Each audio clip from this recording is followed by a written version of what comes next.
Welcome to the Chain Out podcast with your hosts, Jeremy and Daryl.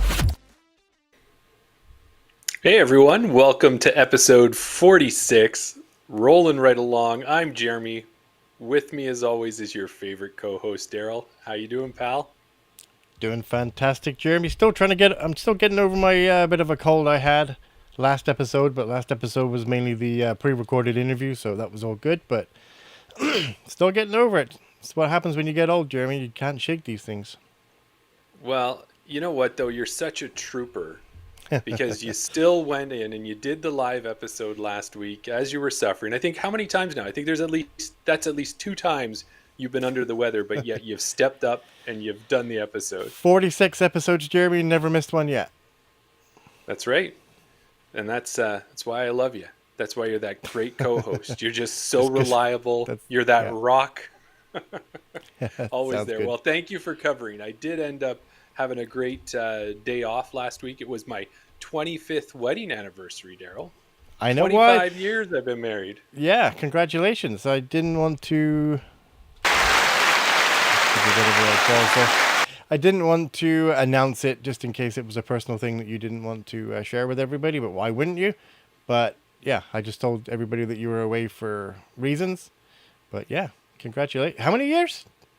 25. A quarter of a century. Is that silver? I think it is. That's silver? Not what I got, but... Awesome. Good. Congratulations. Yeah. Well, so I appreciate you covering for that. And usually I wouldn't want to make changes, but that was a big event. So we made a couple little changes to it, and we appreciate everybody for hanging in there with us. Exactly. And I heard that we got some good feedback of the new setup that we've got in play with our new program. I think people liked it. Yeah. There's things to work out. There's things to work out after the fact, but that's behind the scenes. That's all technical. For the live episode, people liked it. People, you know what people like, Jeremy? What did they like? They liked all the fancy stuff that I can do, and I like, cool, look at this, I can do that, and I can do that. Hey. Oh, look at this, hey? Fancy. It is fancy. How did you enjoy watching us and then being active in the comments? Was that a different experience? Yeah, it was a little bit weird, Normally I'm involved in the interviews, and normally we always listen to it back. Well, at least I do. I listen back to the podcast afterwards on, while I'm driving or whatever, and critique myself. But then actually watching it back, watching the interview and interacting with the chat, interacting with the chat was great. Getting to, really have like real-time feedback and able to concentrate on the chat. I know we all, we do interact with the chat while we're interviewing people, but, the interview is the main priority focus. But having to ask questions and get feedback and be part of the chat watching the interview as well. So that was kind of good. Yeah, that seemed like, I thought that would be a good part about it, is actually feeling like you're right in the chat. You're not worried about, oh, wait, I got to ask this next question. I want to type an answer.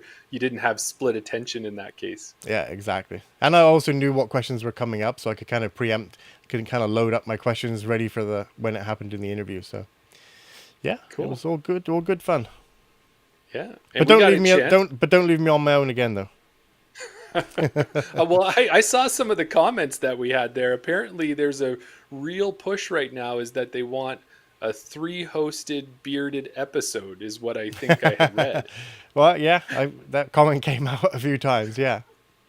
I don't know who's leading. Brock was in there, was mentioned. Brendan. Well, he's got quite the beard, right? Yeah. So, yeah, we'll have to see we'll what let that... You know. Well, stay tuned. Of course. The other thing, we got to go out this weekend. We hadn't played together. Well, I guess we did play together for the last league, Rundle Night League. Yeah. But we actually got to go out and just have a fun round on the weekend at Hermitage.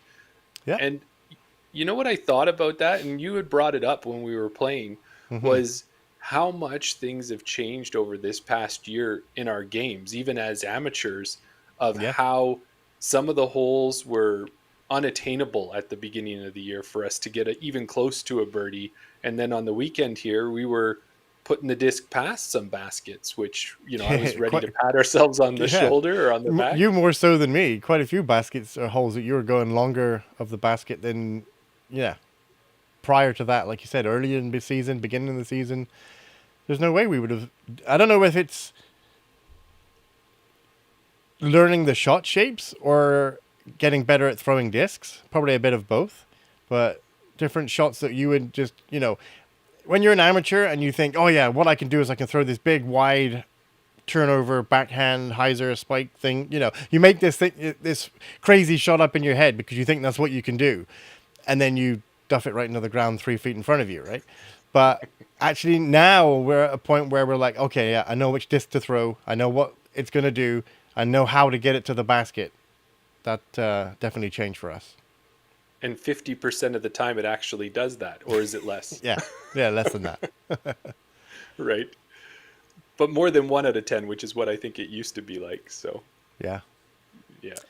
No, well, that was good. And the other thing you mentioned to me, and I have to look at this still, was way back last year. You said, you reminded me that we did a little bit of a part playthrough of Niska, and you were telling me that you were looking at that video again, and our forum was... Oh, yeah. Yeah. So on my other channel, my DJ Disc Golf, where it all started, that was what that was meant to be. It was meant to be a kind of a watch me grow as a player type channel. And I invited you on there, and we did 9 holes at Niska Pasquak, the local course here in Edmonton. And yeah, I went back and watched it, and just watching how we throw back then to how we throw now is night and day just in a year, right? Right. Yeah. Yeah. So I'm excited to do that because I haven't looked at it yet, and I want to see. I know one thing you told me back in those days is my setup was unbearably long at that time. Yeah. Whatever you watch on the episode, trim it off by about 30 to 45 seconds. That was before I made every throw. No wonder I was such a slow card to be on, hey? Yeah. Well, what do you think, Daryl? Should we tell our listeners what we got going on tonight? I think we should do that. If you let me scroll to the right part. So on this episode, we're at episode 46, but we're going to have a conversation about upcoming episode 50. We want your feedback, your comments, what you like, what you don't like, and what we're going to change for going forward. Yes. And after that, Cold Garden Cup is winding up. We just had the last regular season tournament and the big finales happening. So we're going to talk about that as well as the next A tier, which is the 10th Canadian A tier, the Discmania Open. Yeah. As always, we're going to give you the update on what the pros have been up to on the Pro Tour. And then we've got a great interview for you tonight. A great guest. Chance Stad will be joining us. Yeah, we're excited for that. And also, we're going to go and give away our 250 subscriber prize pack again. But more details on that coming up later. You're still in. Basically, you're still in for a chance to win. That is exciting. So, all right, well, let's get right into episode 50. So we're at episode 46. 4 more episodes. We'll be at episode 50. I can't believe it, Daryl. It's amazing how far it's come. We've talked about that before, but it just keeps hitting me every time I think of that big number, 50. Yeah. It hits me as well. Like, how have I put up with you for this long? Yeah, our relationship has really gone through a lot in 50 episodes. Yeah, no, it's crazy. Like we said before, when we were doing episode 1, 2, and 3, we were like, okay, let's record 1, 2, and 3, get them in the can, as we say in the industry, and then put them all out at the same time, so that if somebody does watch it, at least they can watch 2 or 3 on the bounce, and then maybe by the time they finish episode 3, we'll be ready to put out episode 4, and it'll give them something to watch rather than just watching one episode and then be done. And now, we're way past that. All those little things that we had in the beginning are gone, and now we're looking to, what's episode 50 going to be like? What's season 2 going to be like? If that's going to be a thing. Well, and that's the thing I thought we could talk about is that as we get to episode 50 and we start looking at closing out this first season, whenever that is, we're going to go into season 2. And I want to get some feedback from our listeners, the people who have been in the chat every week and what they've liked. What have they said? You know what, guys, this is getting a little old. This is getting a little tired. One more origin story and I'm done, or whatever the thing might be. That's what we want to hear from. Yeah, exactly, right? We have these segments, if you want to call them, things that we do, things that we hit each week. We do them just because we think that's what people want to hear. But we did a kind of a bit of a jig. We kind of, in the last few episodes, maybe 5 episodes ago, we've reorganized how we do our episodes. So we're already looking to see how to make things better. But yeah, we want to know from our listeners, is there things that we don't talk about that you'd like to hear? Or is there things that we do talk about that you have no interest in? And I get it, because there's sometimes when we talk about local things, because like we say, we're local to Edmonton disc golf, we're Alberta disc golf, we're Western Canada, and we want to cover the whole of Canada, right? So we're lucky enough to have listeners from all across Canada that listen to our podcast. So when we talk about Rundle League, we know that that doesn't hit home to everybody on the East Coast or, in BC and that sort of thing. And conversely, when we talk about things that are happening in BC, maybe people in Ontario or Quebec or the islands don't really care about it, right? So it's a hard balance to try and give everybody what they want, as well as not forgetting what we decided we were going to do when we first started. Yes. And beyond that, too, we'd add that we're doing our interviews and we're really getting to know some of these players, but we may bring back some of these players and some of these guests on the show again. And when we do, what kinds of questions would you like us to ask? What would you like to know more about when we talk to a guest? Also, too, is I think we're going to look at maybe having some episodes where we discuss a topic and maybe bring someone in mainly to discuss that topic. So if we do that, what kind of topics do you want to hear about? Do you want to hear about, Yeah, I think that's the way it started, right? The way it started was just me and you talking about disc golf, because we never had any idea of what we were going to do. And then we were lucky enough to get an interview with somebody, and we figured, okay, we'll go down that route. We'll interview people. That'll be interesting. And we got Brendan McKinstry on, owner of BR Disc Golf. We got Tristan Piska, a physiotherapist that specializes in disc golf related injuries and prevention and stuff like that, right? So that was the way that we were going. Then we started getting into the A tiers, and then we thought, well, let's see if we can run with the MPO and FPO and the TDs for those events. And then that kind of took it on. And now it seems to have evolved into the little segments we do, and the majority of our episode is the major interview with whoever it might be that week. And then, maybe now we get into the off season, maybe we go back to that. Maybe we go back to some more conversation. Maybe we go away from the MPOs and FPOs and TDs that we've had heavy in the past, but that's just because that's the way the podcast shifted to covering the A tiers. Maybe you'd like to hear more about course design. Maybe you'd like to hear more about, I don't know, like, the extra gadgets that people can have on their bags, like the flight towels, the goat towels, the cart manufacturers, bag manufacturers, like disc manufacturers, like whoever we can get, whoever we need to talk to make people worthwhile for people to listen. Yeah. So we have had one comment already, and I just want to bring it up here. Okay. Desert Island Discs needs to stay. Yeah, that's fair. Hey, the people have spoken, Jeremy. Yeah, well, it is a great segment. I love it. That's for sure. Yeah. Maybe what we'll do is we will continue, but we'll spice up the intro to it or something like that. Who knows? Yeah. But what we'll say, too, if I can add, is that we'll probably put a post up on Instagram that you guys can put your feedback in. Maybe we'll do a survey. We have our email address, chainoutpodcast@gmail.com. Send us an email with your thoughts. Anything that you give us, we're going to take into consideration and hopefully give back to you and make this product even better for the next 50 episodes. There you go. Yeah. Let's move on to the Cold Garden Cup. The big finale is this weekend down in Calgary at Red Tail Ridge. Yep. But right before that, just this past weekend, what happened was the Kootenay Up and Down took place out in Cranbrook at that course that Casey, Ben, Mason, everybody's telling us we have to play is Wycliffe.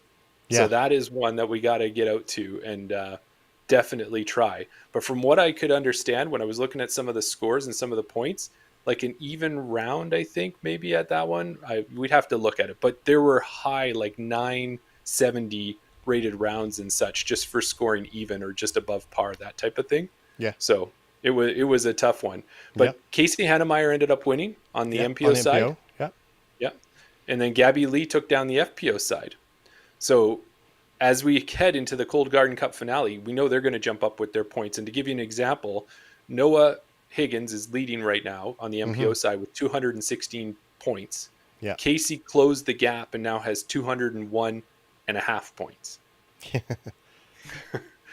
So the two of them are both in the finale that's happening, and could be anybody's win at that point. Yeah. Yeah. Coming down a lot tighter on the MPO side. Because still could be anybody's game. Wish we could say the same on the FPO side, Jeremy. Because currently there's 81 people registered, 9 MPOs, and not a single FPO is registered. So at the moment, like we gave a recap in the last episode that Terry Hong was leading the FPO division for the Cold Garden Cup. Looks like that's the way it's going to finish in the FPO division. It feels like Heiserbomb Hong dropped a Heiserbomb on the FPO field, and nobody wanted to try. Yeah, we did put the call out, or you put the call out last episode. You called out Jody and Kristen, and there was somebody else you mentioned as well. I forget who else was it, but yeah, you put the call out there. It's your opportunity if you want to try and get those extra points. But no, everyone's just rolling over and saying, Terry, we're handing it over to you. We're handing it over to you. You've got position 1 locked in. So we can congratulate her now. Congratulations, Terry, on your Cold Garden Cup win. Registration closed yesterday. So yeah, congratulations, Terry. And now we just got to see what happens with the MPOs. But I think this would be a great event. I'm busy this weekend. That's why I'm not playing in it. But if you aren't busy, it would probably be a good one to go down and watch. You'll get a chance to see Kota Postma and Casey. You'll see Noah, see some great Canadian pros playing. You'll see the other divisions as well. Like, because a lot of the people who are in a tighter division, they're showing up for this tournament because they want to win their division and have that, be able to hold that keg / basket trophy up over their heads. So there you go. Yeah. So if you head down there, whether it will be filled with Cold Garden beer, we're still yet to be seen. Yeah, we need, if Blake or Jordan, if any of you guys are listening, chime in the comments. Let us know if it's going to be filled. It needs to be filled. And what beer? Is it the winner's choice or? Oh, yeah. Yeah. Yeah. So that's the other thing we found is when Blake is around from Cold Garden out of an event, there's usually some Cold Garden beer available too. So if you needed another reason to head down to that tournament, that would be one. There you go. Yeah. And I think my last thing is we've been talking about the whole play 5, give 1. Yeah. That type of setup that we're looking at for next year. Give 1. Yeah. Yeah. That would be a good option too. Reach out to Jordan. I'm sure he could use a spotter or maybe someone to help run around or work at the starting table. I don't know. I haven't talked to him, but I can't see most TDs saying no to extra help. No, exactly. Yeah. There's always something to be done. Yeah. So the other thing I was going to throw out there too, as we move along, is that we have our 10th Canadian A tier coming up this weekend as well. Yep. It is the Discmania Open, and it's happening in PEI, Prince Edward Island, for us using our acronyms there. Yeah. But yeah, it's out there. Last year, this was the one that Eagle won and Ella won, right? They came up to the Discmania Open last year. Yep, they came up last year. They won that, yep. And they got their really cool Canada jerseys that they were sporting. Yeah, with the captain's logo on it, the Captain C. Yeah. Yeah. The one thing I noticed, Daryl, with it this year is when I was looking at the people registered, not the same U.S. pros coming up this year. It's not quite not the same supported depth of field. In the same way. Yeah, no, exactly. Which is what, I was a bit saddened by that, even though we just had the Inner Rip and we had the Discmania guys up for that and a lot of pros up there. Because it's a Discmania event, and like you said, Eagle came up last year and Ella. Would have been nice to have some sort of representation from Discmania. Maybe a couple of those guys could have came up this weekend to play in it. But yeah, it wasn't to be. Still, maybe that gives a good chance for the local players that want to play it as well. So that, they don't feel like they're always just fighting for second or third, right? That's true. And the other thing as well is that Discmania's got a lot of Canadian sponsored players. I believe Miguel is one of them as well, right? So Yeah, yeah. they could have maybe pitched in for a flight to get And Max. even our Canadian pros out there, Yeah, which would have exactly. been good. Yeah. Yeah. But with that means, what does that mean, Daryl? If we've got another fan or A tier happening, ooh, I slipped there. Yeah, it means another fantasy episode is coming up. One of the last ones. Going to be doing the Discmania Open. Going to have a special guest. Do we want to tease who the special guest is, Jeremy? Well, we can tease it, but I want to make sure everybody knows because that's going to make them want to watch it even more. Yeah. So if you don't know, our fantasy league episodes have been sponsored by BR Disc Golf. When we put our teams out on Instagram, you get a chance to vote on which team you think is going to take down the win. If you vote on the correct team, or not even if you vote on the correct team, if you just put in your vote, that's all you have to do. You just have to vote on a team.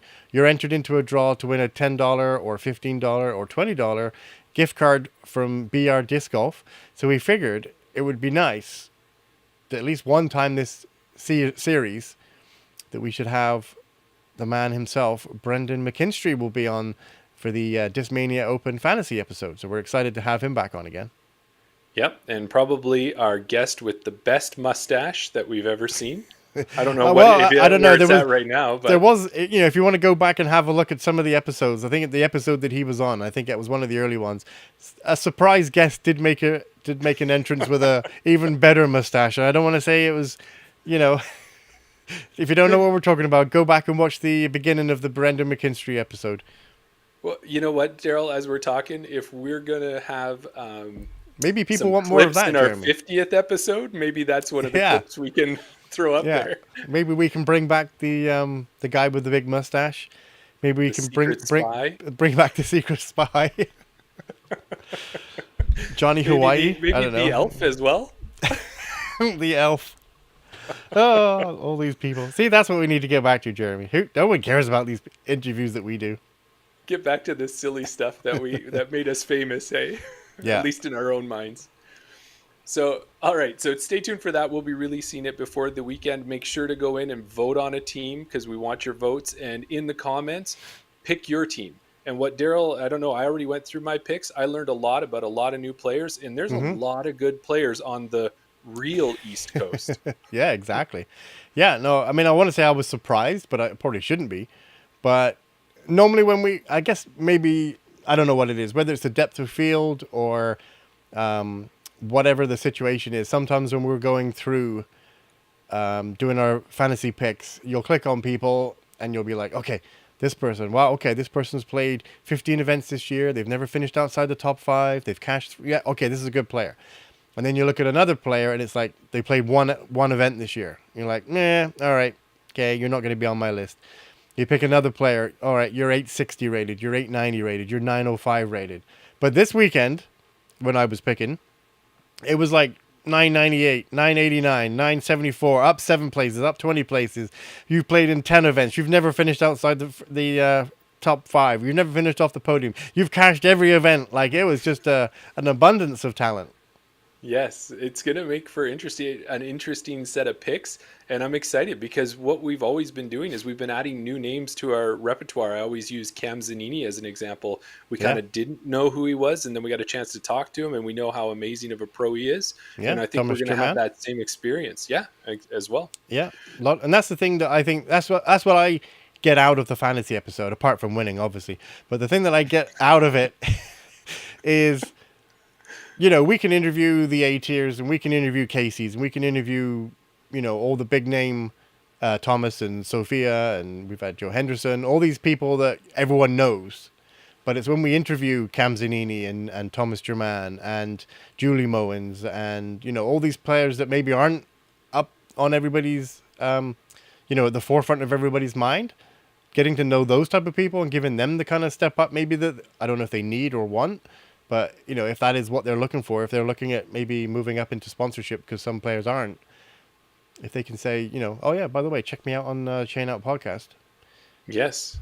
Well, I like to look at it to say Julie Mowens, for example, she's from Victoria and she's probably known all over BC and then maybe into Alberta. But if we get somebody in Manitoba listening or in Ontario and they get to know who they are, then we're kind of helping spread that knowledge across the country as opposed to just in their localized area.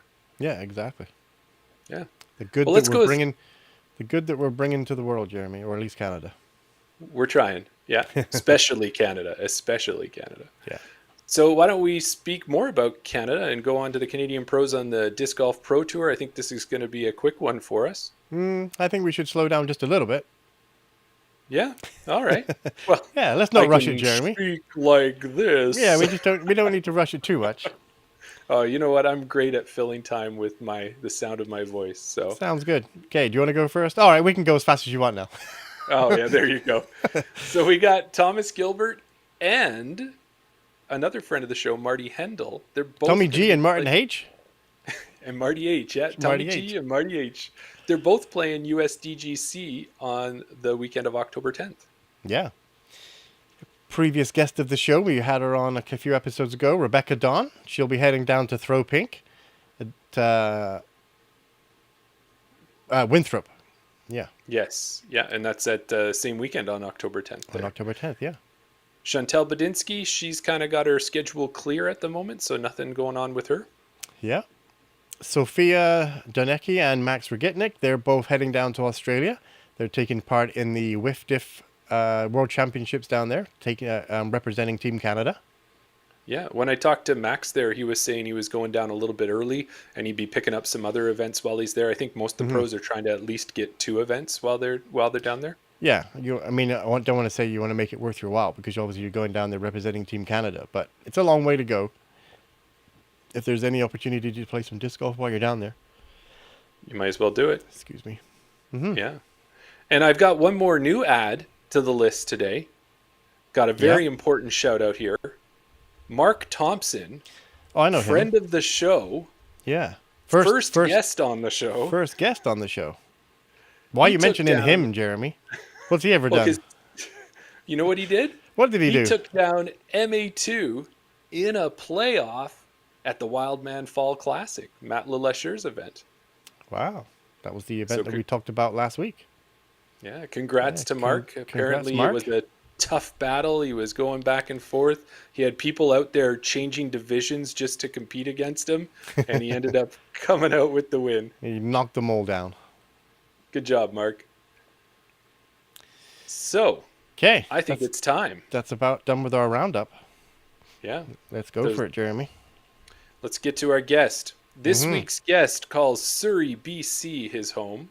He's been a PDGA member since 2016. He currently plays in the MP40 division and took down a win this past weekend at the Falling Barn Open in Sedro Wooley, Washington. We're excited to talk to Chance Stad. Hey, guys. Hey, Chance, how are you doing? I'm doing well. How are you? We're doing fantastic. We're just rolling along here with this episode. Excited to talk to you. Yeah, we're excited to have you on the show. I've got my chain out cocktail here. Oh, awesome. Look at that. Got the guest. Well. And how is it? So much better than I was expecting. What was the thing that kind of threw you off? Well, everything sounds good. It was just that you said it was an AI-generated cocktail. And so, of course, I assumed it wasn't going to be, balanced or whatever. Yeah. But it's really good. It's all things that I like. So I didn't expect it to be terrible or anything. But it's actually really, really good. So, yeah. Yeah. Everybody should try the chain out cocktail, right? Yeah. I did share it with Jeremy, but I haven't actually put it out on Instagram. But when I wrote out the, I said something along the lines of who is Chain Out Podcast, and it came back with who we were. Now design a cocktail based on us. So then it said the rye whiskey, Canadian rye for their heritage, the maple syrup because they're sweet, and the lemon for zesty like their humor. And so like every part of it was kind of a nod to who we are as a podcast. So yeah, I'm glad you enjoy it. Nice. Yeah, me too. And I'll tell you, Chance, this was my first time making it tonight as well. And when I started to pour maple syrup into a shot glass, I'm like, what am I getting myself into? But it all came together nicely. Yeah. It's just a different take on simple syrup, right? It's a Canadian version of simple syrup. So There you go. yeah. Exactly. Yeah. Yeah. So we'd mentioned there off the top that you're out in Surrey, BC, and I was trying to do my research on that, and I'm gonna take a stab in the dark. Is Mundy Park your local course, or what's the local course that you head out to and play the most often? Uh, Park is my home course, Okay. but really I play Raptors more than anything else. Um, it's another 10, 15 minutes away. I live right on the border of Surrey and Langley. Like Okay. literally my street or the next street over is Langley. Right. So I'm not that far away from Ace Runners and well, I guess it's not Ace Runners anymore, but Hmm. uh, not too far away from Passive and Raptors. So those are the closest courses. And then I grew up in White Rock, which, I mean, there's a somewhat new course in Blaine, just on the other side of the border. So that's pretty close. But Mondy's not very far away. There's a few courses kind of equal distance away from here, so it's not too bad. Okay. It's Well, I always know good to have Daryl. your pick of the courses, right? Absolutely, yeah. The Yeah. first course I ever played was Passive Park, and I mostly played there in the beginning, but I did want to try everything else in the Lower Mainland. I've been to probably not all of them, but most of the courses nearby. I'm going to try Gotcha. some new ones next week, actually. I haven't been out to the little one in Chilliwack. I'm going to be spending some time out there. I heard Stillwood got quite a redesign recently, and that was already a good course, so I'm going to go check that out. Yeah. Nice. Well, I know we've heard a lot about Raptors for sure, and the BC Opens there, and a lot of big events are held there. But the other thing too is you've got not only the Canadian courses, but as you were saying, there's some courses just across the border as well that are probably even closer than maybe heading up to Squamish or Whistler or something like that. Pretty much. Squamish isn't too bad. Whistler is a little bit further, but if you're going to go that far south, there are quite a few good courses down there. Um, NSRA, the one that you mentioned earlier, I played a tournament there. A few Canadians went down for that one, but that one it used to be one of my favorites. Raptors Knoll, I think, took some of its design elements from NSRA. They're a very similar style of disc golf, and it's been one of my favorite courses for quite a while, especially to play tournaments on. I seem to play well there, which is definitely a factor. And then if you go a little bit further, there's Shelton Springs and Evergreen College, which are two of the greatest courses around, I think. Okay. Wow. Looks like we Well, got some good recommendations, Jeremy.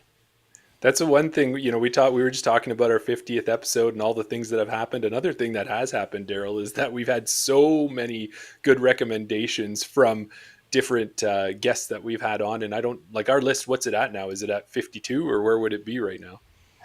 Oh, I don't know. Yeah, it's the list is endless at this point. I don't know if we'll ever get through all the different courses that we've added onto the list, but we'll get there at some point. Not if you Maybe, keep doing the podcast from home. You got to go to a new course every week. There you go. hey, We've talked look at about doing that. remote ones. Yeah, yeah. Yeah, we've talked. We were talking more breweries than courses to do the math. Yeah, that's true.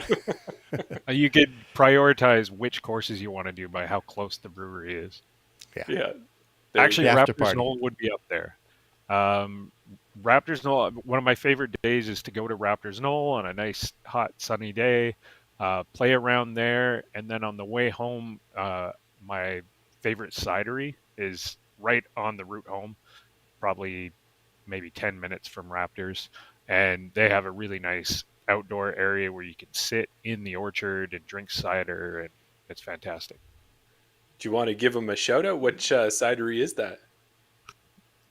Fraser Valley Cider Company. All right, Okay. it's Yeah. added to my list. There you go. There you go. Well, Chance, one of the things we do early on in our episodes is we want to get to the point where we ask you how you got into disc golf, but we do it a little bit different. We kind of come up with, I come up, I guess, hey, Daryl, I come up with a bit of an origin story. And this one here, Yep. I'm going to base it on your love of science fiction, Chance. So let's see if you can follow along with this one. Okay. Maybe you were a mild-mannered doctor of photography, just taking pictures of the beautiful parks around Surrey BC. You came across one park with a disc golf basket. As you were staring at it, some disc golfers stopped and asked if you wanted to try the sport, so you did. But that was when something awoke deep inside of you. A darker, more aggressive and obsessive side. You started throwing discs with amazing force and skill, violently crashing them into the chains. Gentle doctor one day, monstrous disc golfer the next. It was becoming tough to control or even hide the changes. You would disc golf until you dropped from utter exhaustion. You'd wake up back to your regular self and go home to Leia and hope it was just a dream. What if the next time your disc golf personality came out, you couldn't go back? Maybe that's not quite how you got into disc golf, but why don't you tell us how it really happened? How many times have you done that and got it exactly right? I've always been told I was close, but I don't know if I got it exactly right yet. Couple bits were right. So the way I got into it, one of my best friends, who I went to, I think elementary school, but mostly high school with, he moved away and now lives in New York. And every time he comes home, which is usually twice a year, we hang out and act like kids again, basically, where we do stupid sports and have a great time. And in 2016, he came back and he had just tried disc golf. I think it was on a bachelor party. Actually, I think it was at SeaTac, actually, in Seattle. And he just thought I would love this sport. And so we went to the local, I don't know, Play It Again Sports or something, and bought some discs. And we were both huge nerds and did all the research and figured out what all the flight numbers meant and made really informed decisions, except we got understable and overstable backwards. So we purposely bought the most overstable discs you could because those are the best for beginners. So we did make that small error, but then we went out to Passive Park and we played around, and I don't know how much cheating was involved, but we were trying to follow the rules that we didn't really know. But we ended up at the end, we were keeping score. I actually had the scorecard saved for many years, and we tied at the end. So we asked someone who was a local where we should go for a playoff hole, and we went to what they call Old 17, which is a hole that's used in the winter to one of the original baskets. Anyway, I got my first real birdie on that hole to win the playoff. And then I was hooked and I had discs. So I started going all the time. I wasn't working and just kind of devoted all my spare time into playing disc golf. And very shortly afterwards, I heard that there were tournaments and got really excited because I'm extremely competitive and I didn't care that I was going to be terrible. I just wanted to play if there's a tournament. And so I that was duck golf, October 2016. And I played and I don't remember, I took second or third or something. Second in MA4? I wasn't, I don't think we had MA4 at the time, but I came, somewhere, and then I think it was like second or third in MA3, and then the next duck golf I came in first, and so I moved up and then did it again and kept moving up fairly quickly until I was in MA1 and just kept playing every single tournament I possibly could. I'll tell you one thing, Chance. One thing that Jeremy does good on this podcast is he does his research.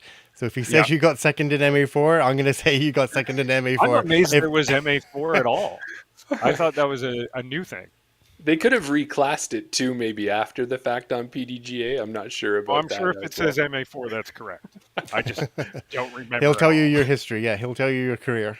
Well, it was Nice. great that you remembered because I've got it right. I was like, first PDGA sanctioned event, duck golf #1, Langley, October 1st, 2016. Like you had it all memorized. Like you've got a pretty good memory Well, there. people have asked me before. It's not Okay. remembering it from that long ago, but yeah, I used to remember. I think it was August 13th, 2016 was the first time I ever threw a frisbee. Actually, playing that Oh, Oh, round of disc golf. there you go. Yeah, Well, the one and the thing only you did. reason I remember that date is because I had the round saved and it had the date, and I had right. looked it up a few times when people asked. Gotcha. Well, you had mentioned about having those really beginner-friendly overstable discs. How long was it before you actually recognized what was going on and actually picked up some other discs? Actually, I'm not sure how long after, but not very long after I had started, I was at Passive Park, excuse me, and I saw uh, somebody practice putting. They had a big stack of putters and they were just putting over and over and over. And so I knew this person took it seriously. No normal person would do that in a park. And so I went up to them and basically said that and asked them if they had any tips. I'd just gotten into it. And it was Chris Hartman. Oh, Oh, okay. And so he was the first, you know, real disc golfer I ever talked to.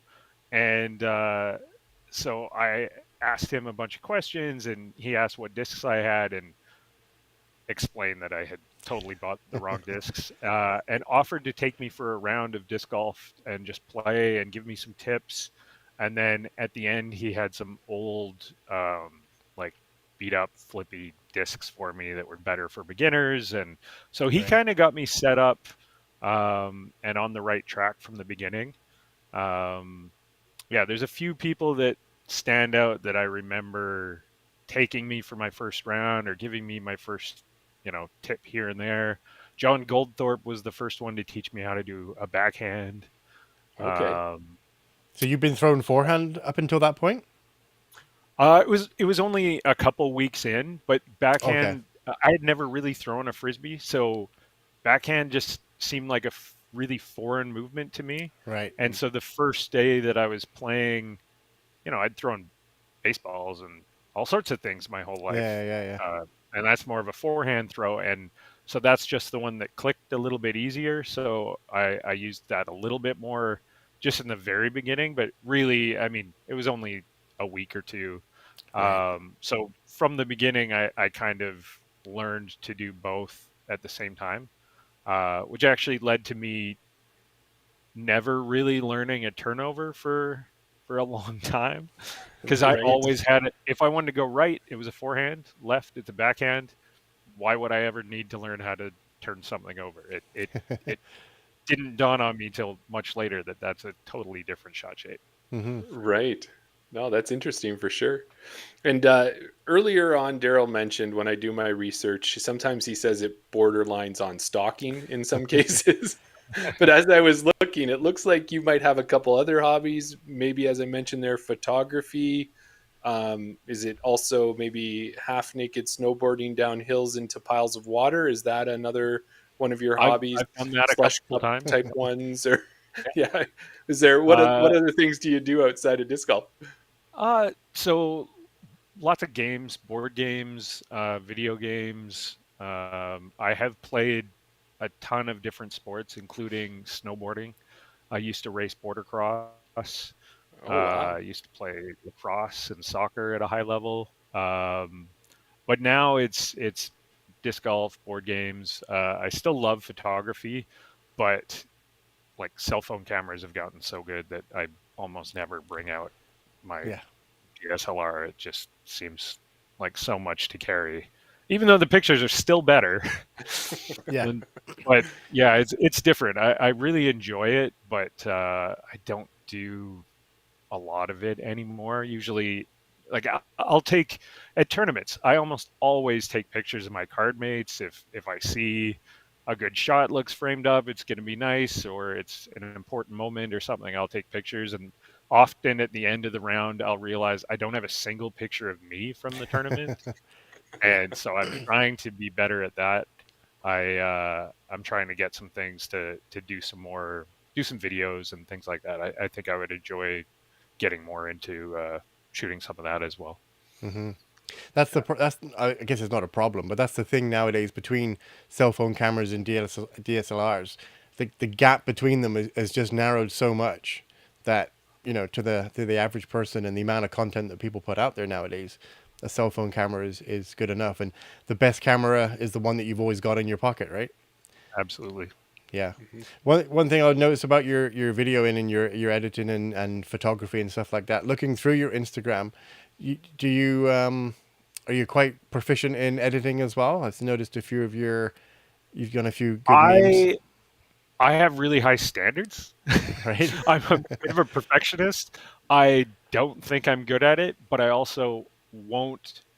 I don't like to upload something that I don't think looks good. Right. So I'll put way too much effort in because I'm not good trying to learn how to make something look right and be worthy of uploading, because I know the Instagram and Facebook algorithms, all they care about is like quantity over quality. If Yeah. you just throw stuff up, you'll get the clicks and whatever. But I don't like that. I don't like all the spam and whatnot. So I try to make sure if I'm going to post something, it's actually worth posting. Yeah. Well, I think we could both say, Daryl, that he's doing a good job at it, right? Oh, absolutely. Yeah. Yeah. People are taking Oh, thank notice. Yeah. Well, Chance, let's move on to your season a bit. And I just wanted to kind of get a feeling, because we were doing some research and seeing you had a lot of good moments this year. How have you felt your season's been this year? It's been pretty good. Bit of a mixed bag internally. Like, I know my results have been mostly good. I'm happy with that. Um, but for the last, I guess it's just over 2 years now, I've been dealing with some back issues, and I wasn't doing quite the right things to fix it. And eventually, last December, when I was down in Florida, I went to a back pain specialist, and he kind of laid out exactly what had caused it, and it kind of all made sense. And he got me on a program to start fixing it. And the pain started getting better. And then in May, I had like a lump removed from my back. It had grown to like protect the area. And the moment that got taken out, the back pain was gone. Like, Oh, I haven't really done a full post about it. I was planning to the moment I was sure it was gone, but Mm-hmm. I don't know if I'll ever be totally sure unless, I just never get back pain again. But it seems like it worked from the second it was out, like that day, the pain was gone. Oh, right. So that's been good, but I've kind of developed um, like some form issues from trying to throw through the pain for the last couple years, and I haven't been practicing as much, and so my consistency's down, and so it's been hit or miss. Like ever since the pain's been gone, I've been throwing really, really well, and it's really promising and exciting that I hope I can get back to playing, actually getting better and improving my rating again and whatnot. But the lack of practice over the last couple of years is also taking its toll. Like this weekend, I threw some of the worst shots I've ever thrown in disc golf, just like so bad. And they were all costly, but there were few of them. There were very few of them. I mostly played great, so it worked out. But yeah, it's been a little bit frustrating. I try not to be that, really frustrated guy in the card that everyone hates, because I, I don't like being that person. But yeah. there are times when it feels like I should be doing so much better, and I'm really hard on myself, way harder than I should be, and so it's hard not to be frustrated sometimes. Yeah. Yeah. Well, Daryl, I would say Chance shouldn't be too hard on himself when we look, and he's played 17 events this year, 2 MPO, 15 MP40. So he's played a bunch of events. He's got 6 wins, Yeah. including Cascade Challenge, Tournament Capital Open, which he won in a playoff with Stu McKissick, Yeah. So Chance, okay, tell us about this. Stu's walking into that tournament. He's 10-12 rated. You come in, you're 970. How did you pull that off? Um. Oh man, I want to answer this in a way that won't upset Stuart. But I played really, really well the first 2 rounds, and he played pretty good too. Like we both had great rounds, and the third round he wasn't playing his best, and I was making every putt, and really tried to turn up the pressure and play more aggressive, and it paid off, and I made some good putts, and he laid up some smart decisions, and somehow I caught him, and it was, just him having to play smart and me having a great round, and then we went to a playoff and we both played terrible. Just it was terrible. It was like neither of us wanted to win, and I guess he wanted it less than I did. It was unfortunate. He's a fantastic player, and I'm always nervous when I have to play against him, but it's always fun because I'd much rather be the underdog and try to rise to those occasions. I play better under that sort of stress. Right. And so I like the challenge, but yeah, he's a great player, and I love any time I get to play with anyone of his caliber. Yeah. That's interesting to hear that you like to play from behind, or with that you're chasing. We just interviewed Rebecca Dawn, who just won the Innova Rip. Such a great young player, but she said that every night when she looked at the scorecard and she had this lead, and even going into the final day, everybody was messaging her saying, "Oh, you got this. It's easy. You got it." And it was like that made it worse, thinking that she had this lead and it was hers to lose. So, yeah, I can imagine when you're chasing, you can only play the best you can, and if you do make up those scores, then you've won. You deserve it. And if you don't, if you fall a little bit short, well, nobody really cares because you were always playing for second anyway. But it's interesting to see that you prefer to play from behind. For me, it's the type of stress that really makes the difference. When I'm the underdog and like, oh, I'm going to show them, and I'm going to, no one expects anything from me, and I'm just going to go out there and do it. It's like there's no pressure, and Right. I'm doing it to impress my wife and make my friends proud and whatnot. But there's no expectations.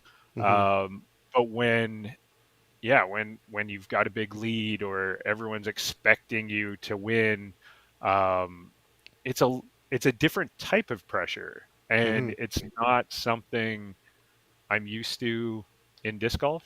I've played lots of other like team sports where we were, kind of.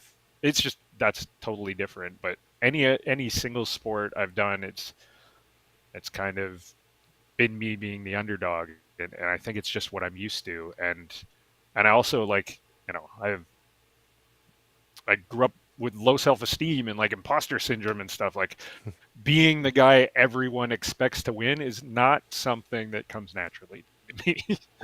Right. Fair enough. Fair enough. I can relate to some of those statements that you're making there for sure.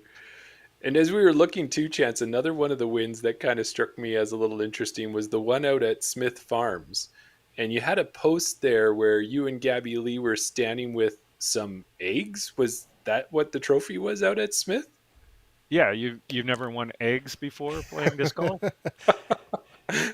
No, I haven't done an Easter tournament yet, so I don't know if that's where they show up, but Yeah, so the two winners got cartons of fresh eggs from a local farm there, and they were all different colors. There were blue eggs. Like it was really neat. I was actually really excited to cook with them. And then where did I go after that? I can't remember. I went away for a tournament like the next week or something. okay. Actually, I think Thomas and I were running a whole bunch of events, so I wasn't really at home.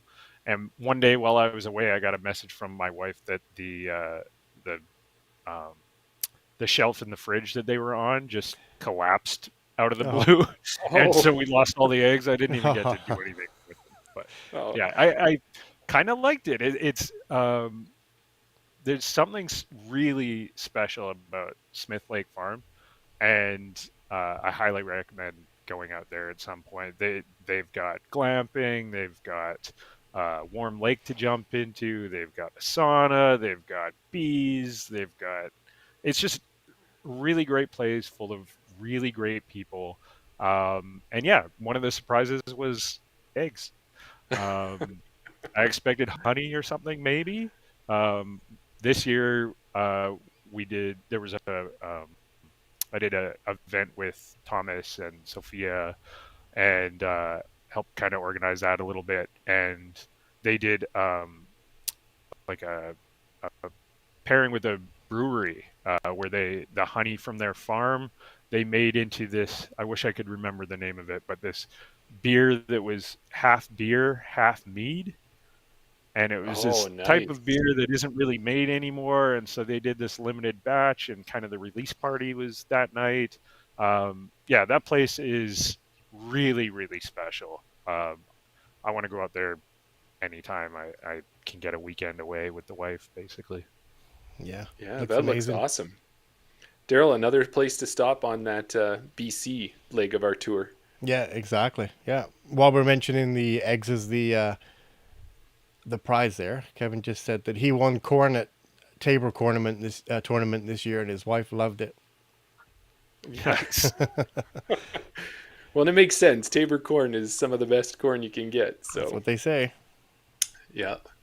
And if we go to the most recent win that you've had there, Chance, it's the Falling Barn Open, which was the B tier down at Sedro Wooley in Washington. First of all, coolest name Hmm. for a city, I think. But what was you were saying that course was one of your favorites, that one down there. What is it? You said it kind of Raptors took some elements from it. What are some of the things that make that course such a nice course to play? It's a good mix of long. There's a few long open shots where you get to throw hard, but not many. It's technical. There's natural, like tough, rough on a few holes. There's OB added on the ones that don't, but it's done in a good way. It's beautiful, but it's a course where you don't have to throw far. It helps on a few holes, but it's really about throwing different types of shot shapes on every hole and risk management. And it challenges a lot of different aspects of your game, which not a lot of courses, well, not every course does. And I think that one does it really well. Right. Oh, that's nice. That's awesome. And then I saw you not that long ago here out in Clearwater at Nationals, and you Hmm. laid down a good fourth place, which I'm going to say on those courses that were out there, getting. I felt I played really well, and Daryl was watching me play. Chance, he was watching on PDGA live there and checking it out. And I'd get these tentative texts. At my first round, he's like, "Wow, man, good round." And then after my second round, he's like, "How did your day go?" And after the third round, he's like, "Are you okay?" But I had a lot of fun. I was playing well. It's just that if I missed a shot, I got punished very greatly for it. And so you coming out with a fourth, I was like, that might as well be a first as well. So That one, I really like the ski hill course. I think that's another one where you don't have to throw far, but on a bunch of shots it helps. But it's really important to shape your shots properly, and there's technical shots, and yeah, I think that's a really fun course. They've done an amazing job with that property. The Wells Gray course isn't my favorite. I tend to usually do fairly well there, but it's kind of more wide open than I think disc golf should be. I think disc golf kind of belongs in the woods, shaping shots through the Hmm. trees. yeah, Um, but yeah, that tournament, that was another one where everything was just a little bit off each day. It was every round was so close to a really great round. I actually did for the full first time. I did full stats on the final round, So I didn't know Right. that was a thing in A tiers. I Right. guess it's pretty new to the PDGA live scoring. So I did the Right. full stats for myself, and realized after the round when I was looking at the stats exactly why it was so frustrating.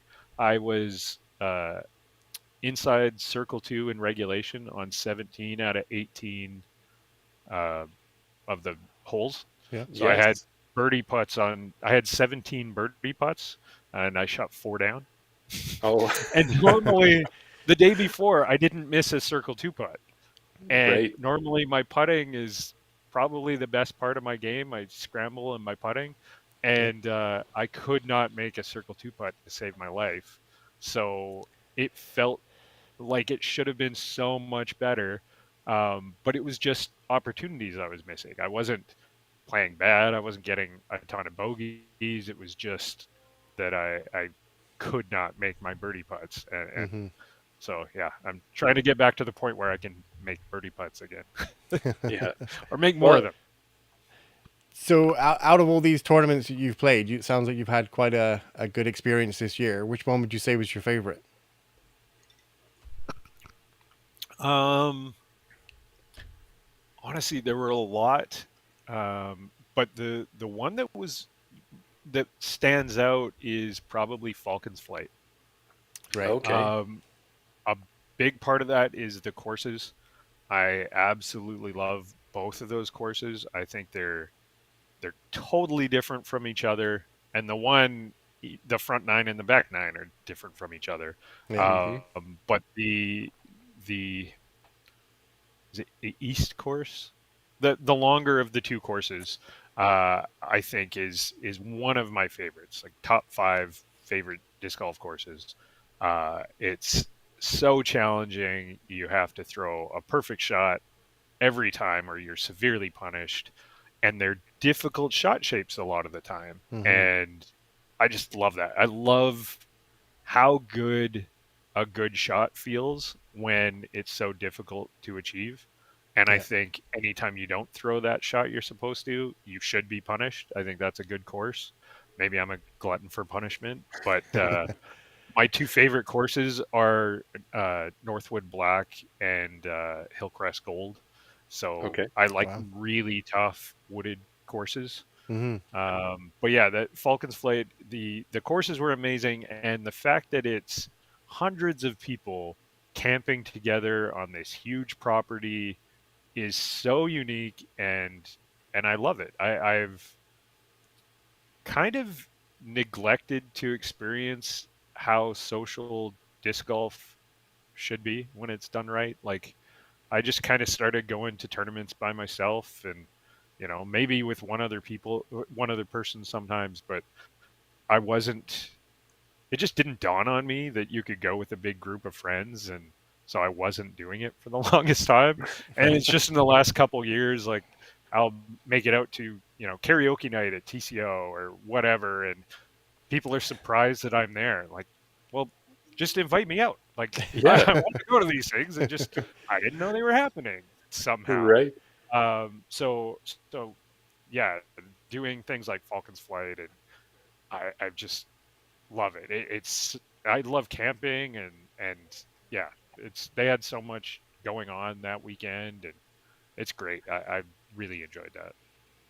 So you made it out for the karaoke. You can give us first-hand experience. Is Luke really that good of a singer? He's so much fun. He's a good singer, but also like his song choices are hilarious and fun. And yeah, I don't know that I'll ever actually do the karaoke because Okay, now you're talking. Now I I'm okay with normally that. I normally try not to get that drunk at those type of events that it would require for me to actually sing in public. Um, but maybe I've talked with Thomas Gilbert. We might do some sort of duet next year. We were Ooh. joking about all sorts of really terrible ideas for duet songs, so you never know. Yeah. I Wow. could see some islands in the stream. You guys doing a little Kenny and Dolly or I like. Awesome.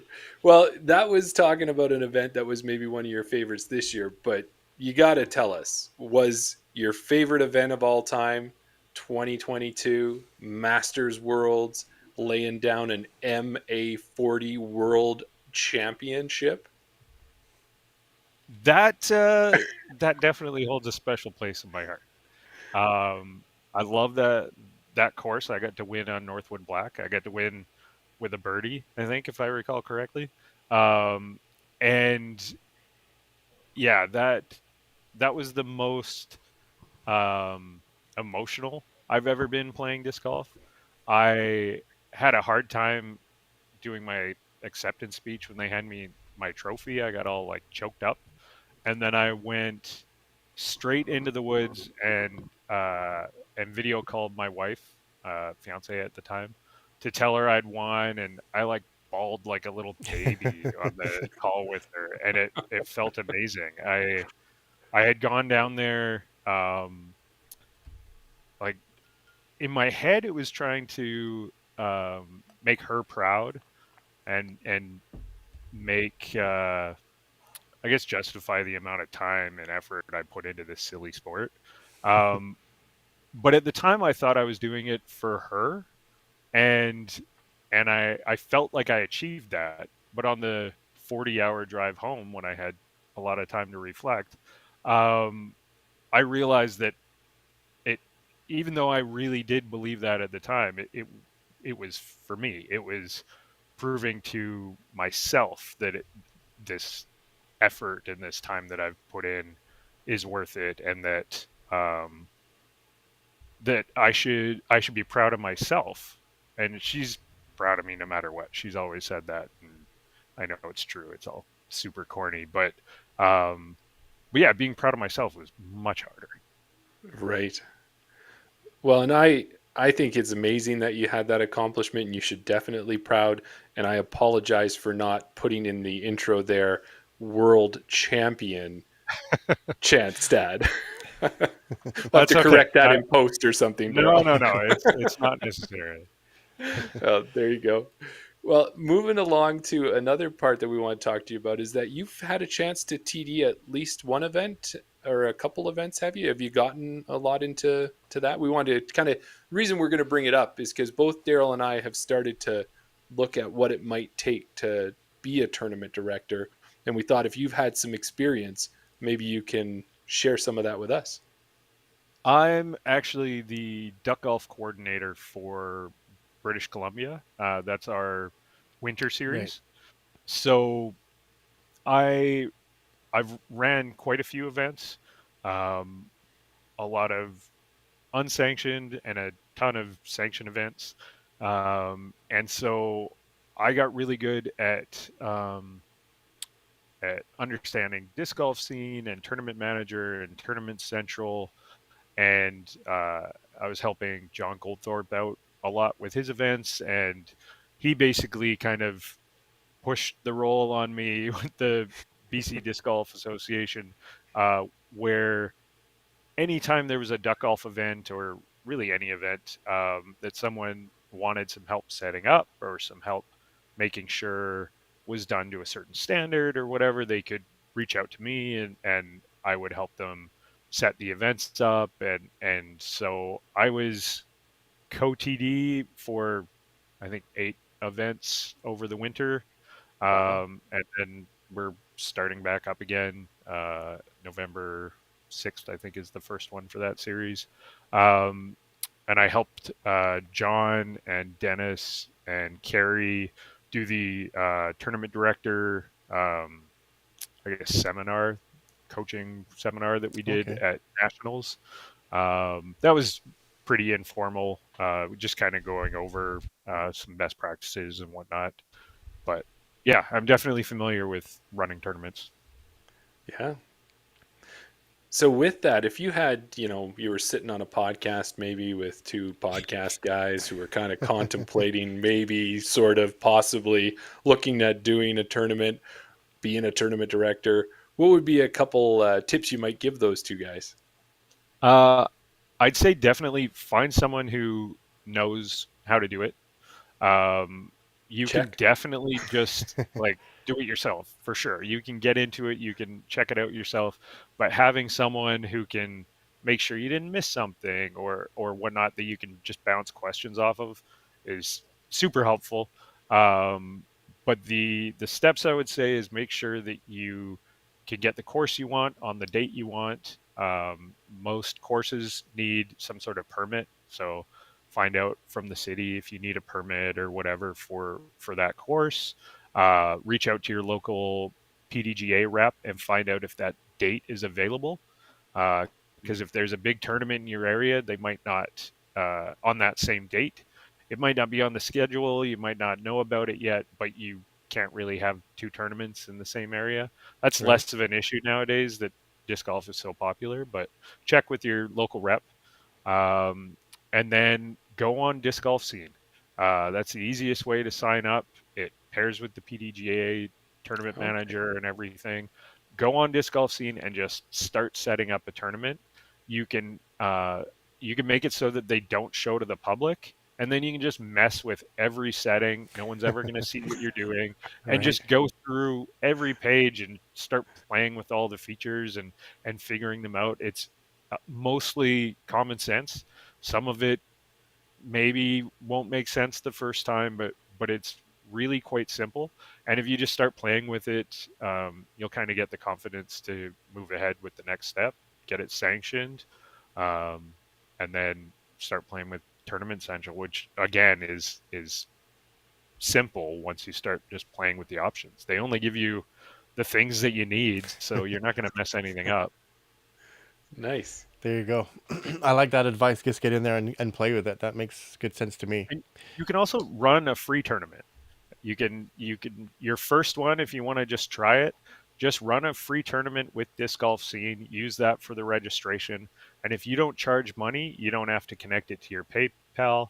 You don't have to worry about them taking a fee because they don't do that for free events. And just try one.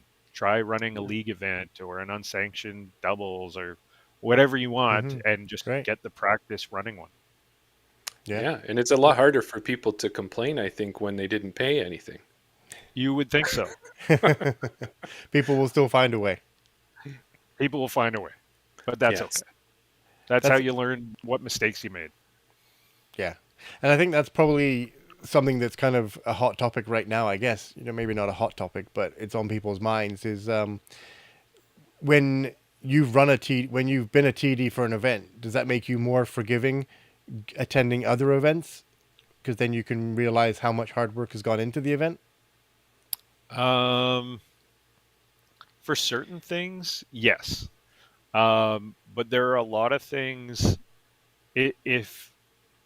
If you take being a TD really seriously and you try to do a really professional, high level event, and then you go to an event that you expect the same from, and they've missed a lot of things that are you think um, really important or necessities, then it's not always that way. It's not always easy to just brush it off when like Right. I went to a tournament A tier down in Florida, and there were so many issues. It was Oh, it was crazy how few people knew the rules down there.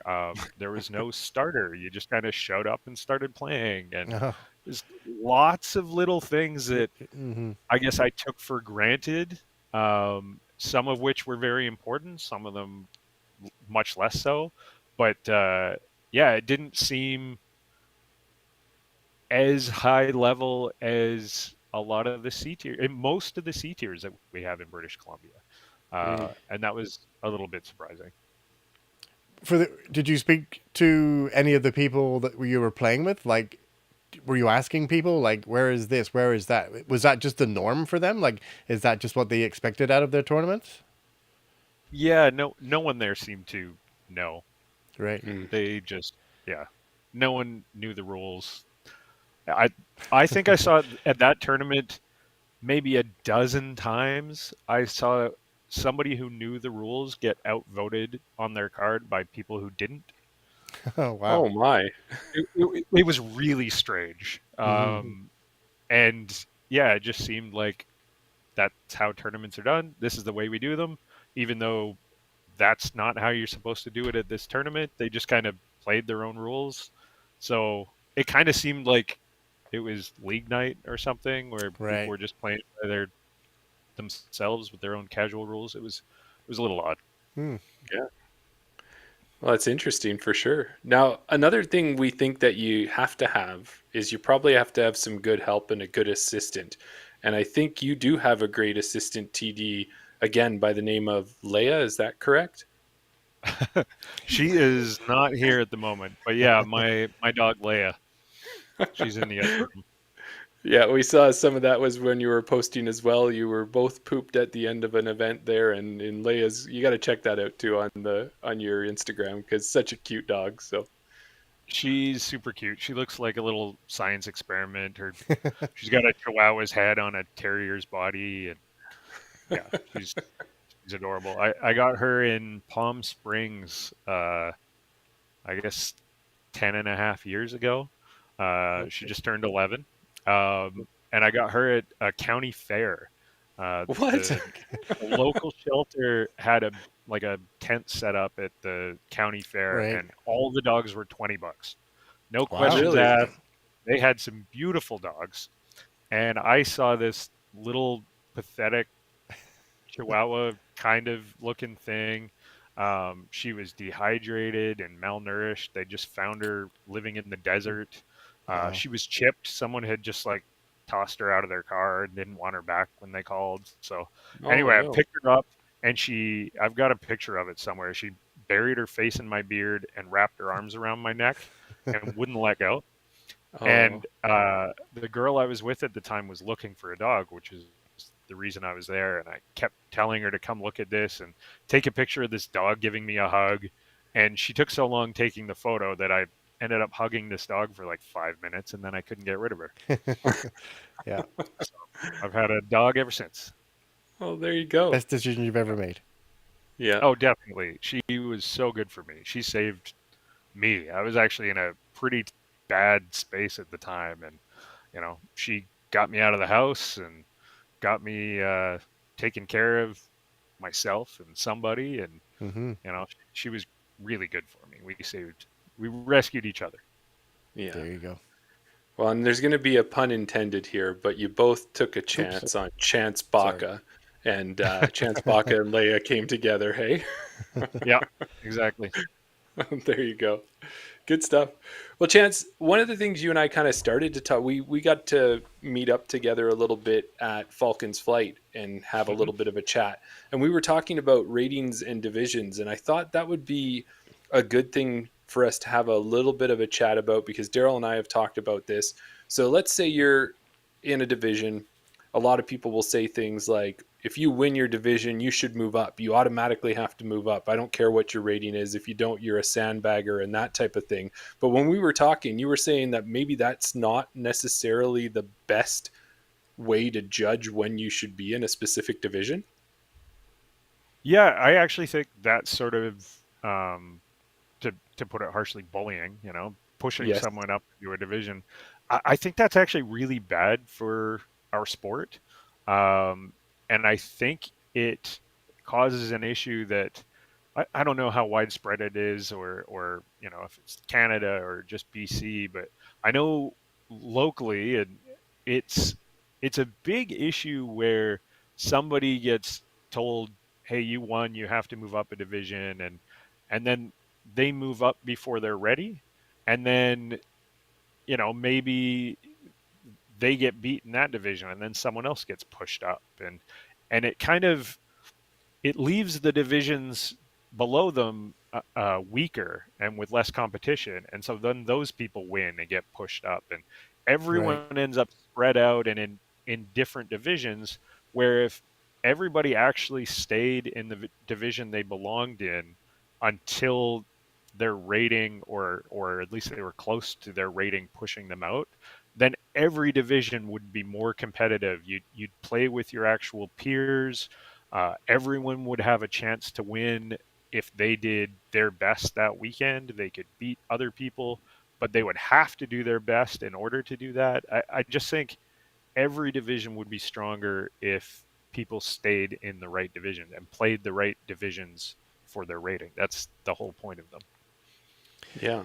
So I'm, excuse me, I'm not too familiar with the rating caps and like what constitutes MA3 to MA2 to MA1. Is the gap too wide in those divisions? Because I seem to see lower rated players playing against higher rated players that maybe, again, like you said about not moving up too soon, but at their rating, you would think that they should be moving up to the next division. Does that make sense of what So I'm trying to say? Like, is the gap too yeah, wide? I mean, the that's if gap's we're basing not it on very wide at ratings. all. Yeah, Oh, the okay. gap's not wide at all if people actually follow the ratings. Mm. I would love to look it up because I'm going to get the numbers wrong. I know it doesn't the PDGA doesn't recommend MA1 until you're 935. Oh, wow. Or rather, you can play MA2 until you're 935. I think Right. you can play MA2 until you're 915. That seems high. Are you looking it up right now? Well, Yeah. Kevin just put it in the chat as well. I'm just going to bring it up good. here. Yeah. Kevin knows his stuff. Yeah. Yeah. So the cap for MA2 is 935. Cap for MA3 is 900.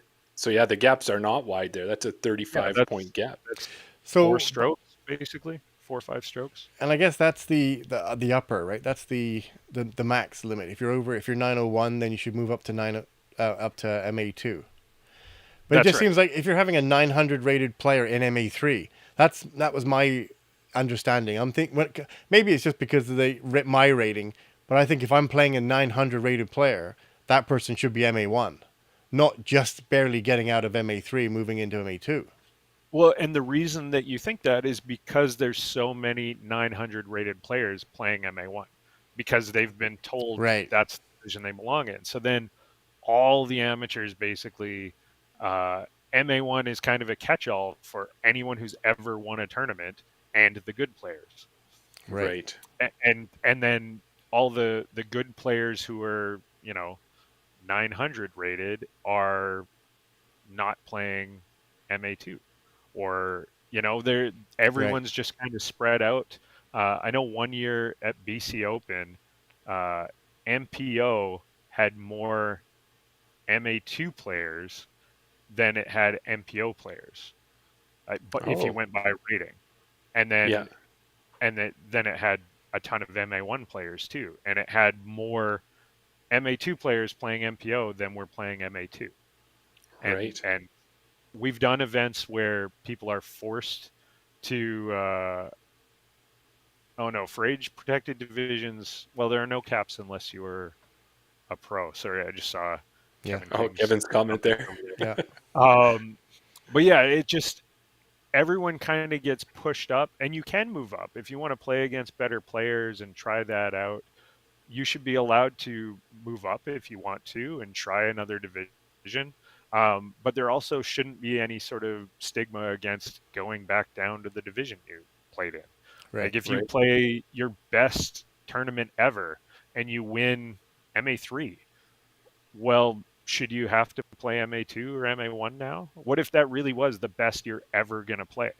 You now get pushed into MA2 and you might never win again. Mm-hmm. Yeah. And if you've just peaked or whatever at the top of MA3, well, stay at MA3. And anytime you play your best, you might have a chance to win. I just think everyone should be playing in places where they'll be the most competitive or where they'll have the most fun. Maybe that's not for everybody, but I think every division will be more competitive if everyone's playing against the people who are rated with them. Yeah. Is there something to be said for lower rating caps then? So like you have the upper rating that if you're 900, you can no longer play an MA3. Is there like if you're lower than that you should be like if the bottom end of the? There do you know what I'm are trying ways to say? to do that. The issue with that is if you really truly limit it completely, then the people who are progressing really quickly aren't allowed to move up until their rating catches up to their actual ability, or if somebody's been injured for a while and now they're better and they know that they should that they're better than their rating is, then they should probably be able to move up and whatnot. But there are ways you can do that. There are other sorts of divisions that actually the NADGT used to use for naming their divisions, where you can force people to play the division of their rating and only Okay. that rating. And they have a couple different names, but regardless, that's one way you could do it. I've thought about having making amateur tournaments where we basically allow the highest rated people into their division first. And so you can registration opens on Monday. And Okay. if you're 950 rated, you can sign up for MA1 on day one. And if you're 920 rated, you can sign up for MA2 on day one. But you can't sign up for a higher division until later if there's room, and there's no guarantee. And I think what that would do in theory is have people just sign up because they don't want to miss out on the tournament, and they'll sign up for the division they actually belong in, and we don't have to tell people they aren't allowed in a division. It won't feel like we're forcing it on them, but we're kind of corralling them into the division they belong in. But Yeah. Well, and when you say that, you take an event like BC Open or Falcons Flight, those events that fill up so quickly, that would be the only way you're getting into that event is by picking the right division for your rating. And then also the second thing to that would be making sure that once you're in, you're not changing. You can't just bump and change to the division that you wanted to be in once you're in. And I think those big tournaments, I think that's a big reason why those tournaments have people playing their proper division, is that way of that way of doing registration. And I think that helps. And I think even allowing people to switch later, once they're signed up for that division, not too many people switch. So Right. I don't know if it even matters, but yeah, I do think whatever we can do to get people playing the right divisions is good. There's a bit of a thing going on right now with the BC Duck Golf trying out something new where we're going to try not having age protected amateur divisions for at least for the first tournament. We've got some other things maybe in the works that hopefully will help the underserved divisions and the age protected with something else. But the last few years, there's been so many people spread out among up to 18 divisions that each division might have had one or two people in it. And when you're trying to do a series where people win points based on how they do in that tournament, and only one or two people get into the division, it doesn't really make sense. So Right. the goal is to hopefully have people play their rating instead. There's been a big discussion about it online. I know a lot of people are not happy with that decision, and they're missing out. The biggest argument is that they're missing out on the social aspect, and also if it discourages people from playing at all, that's certainly not our goal. So we got to weigh all that out, but we're trying to make the division or the series as competitive as possible and serve as many people as possible. But who knows? Well, That's just Chance, one thing. if you want any more support for that, I can just flash over across to my co-host Daryl, where he got to play in one of the queer disc golf events where they did the I color was just rated going to say that. Yeah. divisions. Yeah, go That's ahead, what Daryl. the color Yeah. rate. No, like I don't really understand the rating system, which is great while we're having this conversation. And I didn't realize that the gaps were so close, but they were so high from what I understood them to be. So that's a great way that you explained it. But recently, as Jeremy said, we had a queer disc golf event here in just outside of Edmonton, and it just so happened to be that the prior ratings event, I played poorly in a couple of events, so my rating went down, which put me in a certain division because it was color coded for your rating. So I played in that division. Jeremy says I played good. I think I don't know what it was, but I ended up winning, and I won it by quite a few strokes. And he was trying to congratulate me for winning the event, but in the back of my mind, I was thinking, yeah, but that's not really my rating. If I didn't have those two bad events, I really should have been in the division above where my actual rating kind of tends to hover around. But then he reminded me, well, that's not your fault. The rating is the rating, and you were in the division according to your rating, and you won that division according to your rating on that given day. So, how do you feel about the color-coded ratings? Well, that's the one that I was thinking of. They have a few different names for it. I think like there's Knights and something else or whatever. But the color coding is the one where you're kind of forced into your rating.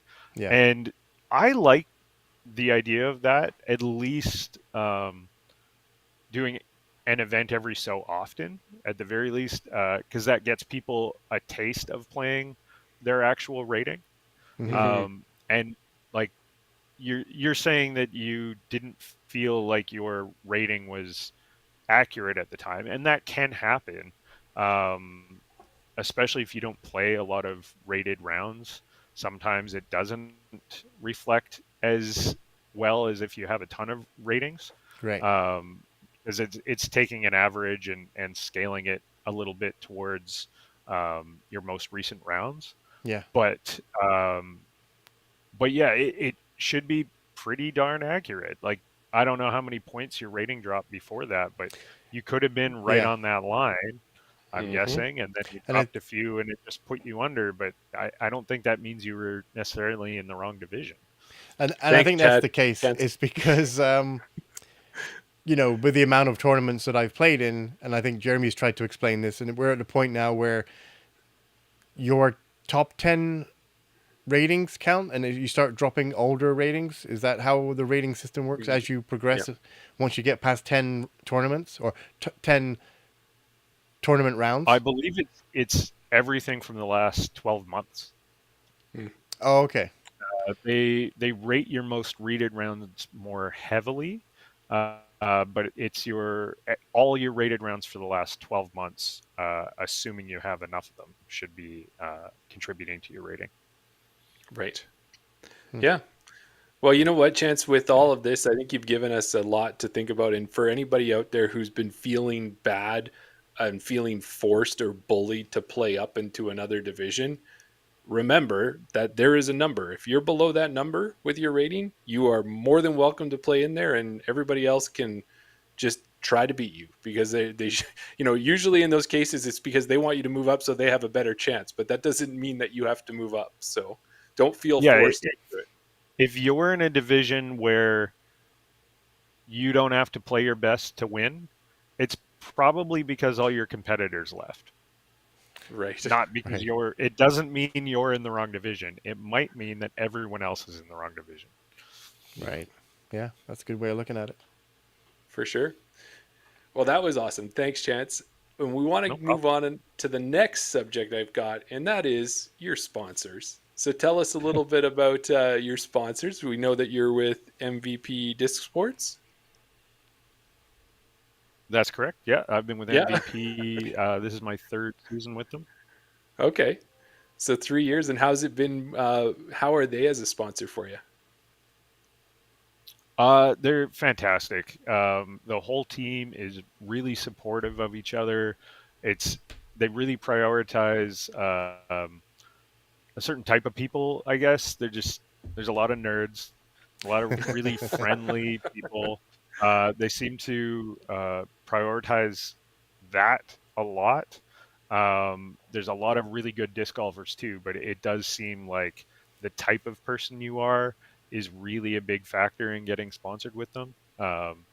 Obviously, what you do and there's a lot of other factors, but they do seem to pride themselves on making sure that they have a team that gets along and supports each other. And we have a pretty active team page where we chat a lot. And I know when Gabby got on the team, for quite a while, she didn't have or wouldn't have had team MVP clothes because they were doing the apparel order a little bit later in the season. Right. And right away when she got on the team, a bunch of team members reached out with clothes that would fit her, and I volunteered my American mailbox so that they could all send packages to her, and we got some clothes and some new discs and some team stuff, and Wow. just made sure that she was supported as quick as possible, and it was just kind of instant. Everybody reached out, and they just all do that for each other. MVP also just really loves being a part of anytime I'm doing something with kids or schools or the women's leagues we have out here. They really want to be a part of it, and so anytime I've reached out to them to say, hey, like Boys and Girls Club wants to learn how to play disc golf or whatever, they're just, yeah, okay, how many people? And let's get them some discs, let's get them some swag, whatever they can muster at the time. They just want to do everything they can to be a part of it. And they don't Wow. ask for a bunch of recognition about it. I know I'm giving it to them right now because they deserve it, but they do this seemingly for so many different people. Even before I was on the team, I would read about all these things that people were doing. Anytime they reached out with a worthy cause, it seemed like MVP wanted to help out. So Yeah. it feels great to be a part of a team that does things like that. No. Yeah, that's awesome. I Well, know that just Jeremy's a big MVP supporter, so Yeah, I'm a big fan, Chance, and hearing those things just helps it reinforce the way I feel about all gyronaut type product and stuff. So, looking For at sure. that too is not only that though, is that a lot of times with some sponsors, you've got to be at the top, you've got to be one of the top members of the team in order to get a disc or something like that. But it also appears is that they support most of their sponsored players or many of their sponsored players by helping them get discs if that's something that they want to do. Is that how it works? Or Yeah, so I'm not sure what everyone gets or whatnot, but I know they've been really supportive with me from the beginning. If I want to do a stamp, I can get a deal on discs, and they'll run the stamp, and if they like the stamp enough, they might put it in the pro shop, which they have ah, done for each of my stamps. I get Mike Ramanaskis to do my stamps, and I love his artwork, and my kind of theme that I've got going on is fairly unique. So I've got a little bit of a following of people that love the stamps, and so yeah, they've been in the pro shop each year, and yeah, it's great. It feels hmm kind of amazing to be supported in that way and have some discs to sell and give away sometimes, and yeah. it Well, makes it makes it a little easier to go to the big tournaments. yeah. Speaking of those discs, we know you have the Team Series discs. You've got a couple here. I'm just gonna throw them up here for people to see. So, and like you said, you have those great artwork, those great stamps on your discs there. You've got a neutron detour, an electron entropy, and an eclipse proxy there as well. That's right. That's what I've Yeah. got this year. And then just going, kind of throwing it back to what I mentioned earlier about how good you are on social media and all that. I just thought I had to show these as well. Oh, Like, that's awesome that you put that much effort into your disc reveals as well. yeah. yeah, Daryl these and were I were fun. looking at these. earlier, Yeah. Chance, and we were just laughing at each one of them. Yeah. And then the final And disc. here comes the king. There you go. Well, one of the things we should bring up at this point too, Chance, is with those discs, you were kind enough when I saw you at Falcon's Flight to give us one to give away. So we have in front of us here, if I can get my light on it right, Oh, give we've me got one an second. entropy. Are you going to get that on there for me? There you Dale? go. Yeah, so there's the entropy. That's always making the turns and Tip it stuff. And forward. if you look at tip it There you forward. go. There you go. Oh yeah. And if you look at the bottom, what do you see there, Daryl? Oh, I see a signature. Yeah, you got An a Chance autographed. Stad signature. Yeah. So thank you, Chance, for giving us that disc to give away. And we thought, what do you think about that? Did you have any ideas on how we can give that one away? We like to get people to like our posts and stuff like that. Does that work with you or? Yeah, that sounds great. If we put out Yeah. a post on Instagram, get everybody to like it, give Chance a follow, give us a follow. Yep. That Sounds good to works. me. And if you want to follow Chance, you can follow Chance at chance.stad, STAD, and that's his Instagram handle. Is that where most people should check you out? That's where you're posting most of your content, or? Yeah, I think that's probably the easiest way. I mostly post things on there. Cool. It's not And coming up. if someone doesn't get a chance to win the disc, are they able to pick some up from you? And you said the MVP Pro Shop as well. Do you still have any in your possession? Yeah, I've still got. I think I've got a few of everything left. But yeah, they can reach out to me for sure. There's also some at Onyx Discs, which is a new disc golf website based out of Salmon Arm. I told them I was coming on the podcast, so they made sure they had them up today. So Oh, he's got perfect. some. He just bought some discs off me, so he's got them there. And then if anyone is in the United States, the easiest place is just to go to the Pro Shop. The Pro Shop has all of my new stamp, and last year DFX Discs had my last stamp. There might even be some left on there. So. Okay. And I guess we didn't ask you there, Chances. Tell us a little bit about the stamp too. What was your theme behind this year's? What was the first So- place you mentioned there, Chance? Onyx Discs. Onyx. Yeah, in Salmon Arm. Okay. But yeah, this year it looks silly. It's based on oh yeah, there they are. There you It's go. based Right on the front on page. the two posters from an old horror movie called Reanimator. Okay. So I kind of posed for a picture so that Mike could kind of draw me into the poster, but the idea was that we were kind of copying the Reanimator. But the reason Right. was more personal than most people would expect. It was basically because I've been dealing with this back injury for the last couple years. I wanted to do anything I could to fix it. I'm sick of having a sore back, not being able to stand up, but not being able to play well. And I was kind of thinking, I was at a point where I would do anything to fix my back. And the movie Reanimator is about this mad scientist who creates a serum that can fix anything. And Okay. it works so well that it even brings people back from the dead.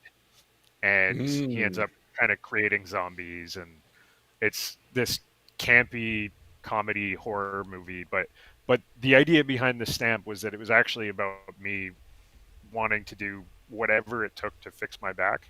And then there's some Easter eggs tossed in there and whatnot. There's actually a little Disney Easter egg for my wife at the bottom as well. Oh. Oh, nice. That's You'll have to awesome. get one to check that out. That's for sure. Not going to So- give any spoilers. That's right. And otherwise, Chance, is there any other sponsors that are supporting you right now too? That's it. I help a few, and a few help me out here and there. Chump Chalk bags just gave me some cute custom made ones because I kind of put them in touch with my buddy Roger over at Birdcage Baskets. He helped deliver some things for them, and then Birdcage has been kind enough to make me a basket in the past for winning Masters Worlds, and I kind of helped him. Basically, I just gave him my feedback. He wanted honest criticism about the first basket he made, and I guess most people kind of just told him they loved it, and he wanted more, and so I kind of loved inventing things and figuring out why certain baskets worked better than others, and I had strong opinions, and I just told him everything that I thought about ways he could improve it, and the next time I saw him, he'd made all the improvements. Wow. He'd Wow. actually gone ahead and listened to everything I said and made a really amazing basket. And then Thomas Gilbert and I were up at TCO that year and gave him some more feedback. And the next day he'd made changes and incorporated the things we said, and he ended up making a pretty amazing basket. So you know, we've worked together to make that, and we went to Texas together, and yeah, so I wish him luck in that. Hmm. So shout out to him. He makes an amazing. I honestly think that basket catches as good as anything else in the world. It's Oh. great. So if the Pro Awesome. Tour is going to go to one basket, that's a good possible selection. I actually don't think they should go to Oh, any Oh, one basket. hot take. Like oh, that there you that go. would be a good choice, and they're not a manufacturer, so like I think there's a lot of reasons you could go with that. Yeah. Mhm. And I think that would be a great basket to use. But I think every manufacturer is going to want their name on a basket Yeah. and want Mhm. to show off. I mean, they don't make a ton on baskets, I don't think. So maybe they don't care as much. But I think the Pro Tour would alienate a lot of companies if they stuck with one single basket type. So maybe we'll just get a lot of improvements on baskets and a lot of companies making better baskets, and Right. that might be Right. better for everybody anyway. Hmm. Yeah, that's fair enough. Well, and the thing is, Daryl, is that if there was only one basket out there and you were alienated, you'd probably feel alone, maybe You like you were would. stuck on an island and Stuck on all by yourself or a something like that. stuck on a desert island by any chance? Possibly. Yeah. Now it's time for Desert Island Discs. Picture this. You've taken a relaxing cruise, however the ship goes down. You manage to swim to an island, and fortunately for you, there's an 18-hole disc golf course. Which 3 discs are you taking with you on the island? There you go. It's the part of the show that everybody likes. At least somebody likes it in the chat anyway.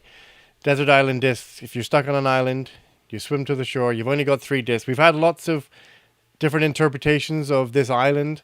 We've had lots of different interpretations of what disc that you're needed to have on this island. It's completely up to you. Which 3 discs are you taking with you, Chance? I would probably say not That the is 3 such a behind tough you because you're question. down to 1 at the moment. I know, right? um, I would probably go MVP Trail. It's Okay. pretty new, but I New, think yeah. it's actually going to be my most used driver. Uh, it almost flies like a mid-range, just farther. It's so straight. Mm-hmm. I'm really in love with that disc now. So I'd probably use that for like any of my fairway shots, and then a detour. Mhm. Right. You can use that for a straight mid-range or turnovers, or you can keep it on hyzer. So I'd probably do that, and then a pixel or a proxy. I think would be. Medium I'd pixel. probably go pixel. Yeah, Yeah. medium pixel. That's what I used to putt with, and I think if I'm going to be stuck on an island, I'm probably going to be sitting there doing a lot of practice putting. So I need at least one putting putter. Yeah, There you and go. those are you're singing to my ears there. I've heard a lot about the trail, and Yeah. a friend of ours had one out at Nationals, and he's like, "Oh, Jeremy, I might throw this on a couple of the holes." Those were some of the best shots he threw was with the trail. And then Detour, I had that in my bag. I had Gabby's bunny one. I was throwing that, and it was getting through all those tight tree gaps like nobody's business. And then the Pixel, definitely, I mixed that in as one of my putters. But I know Daryl, he tries to get away from the Pixel as he changes some discs, but he always ends up back with the Pixel. Yeah, exactly. It's such a good disc. Yeah, I've heard the Crave used to be my favorite straight fairway, and I mean it still is, but the trail is just basically a longer Crave. And if I'm only gonna have one, I probably want the one that goes a little bit further. Yeah, For sure. Yeah, For I've sure. heard so many good things about that trail. Yeah. So, Chance, as we're getting to the end here, is there anything that you'd like to bring up or shout out that we haven't brought up already? They don't sponsor me, but I see you're wearing Cardinal disc golf jersey. Yeah. Sorry, wrong one.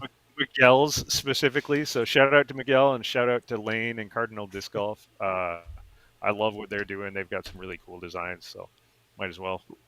Well, I'll tell you, you can. Miguel and I met him for the first time at Falcons.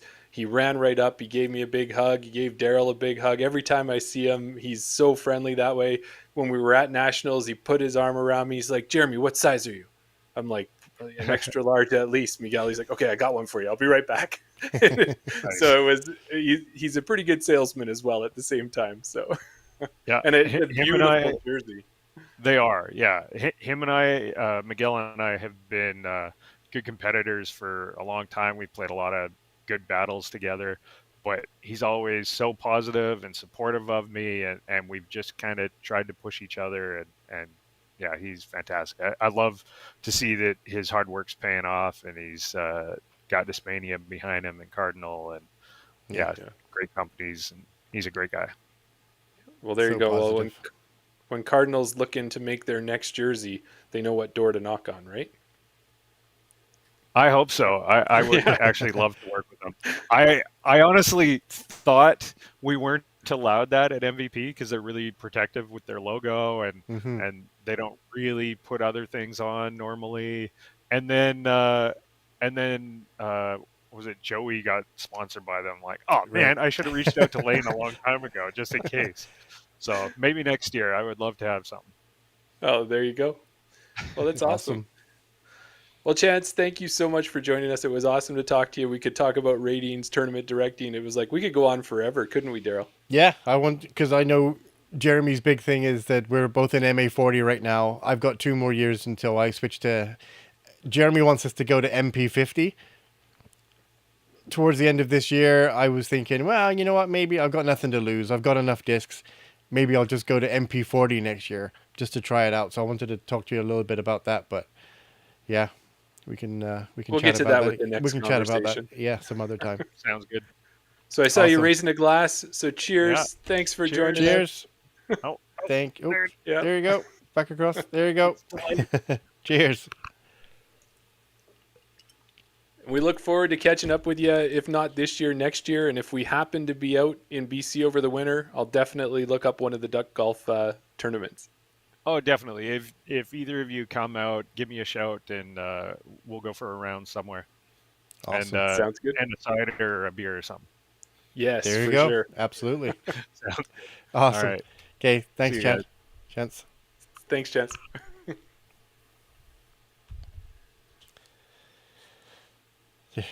Gonna say it.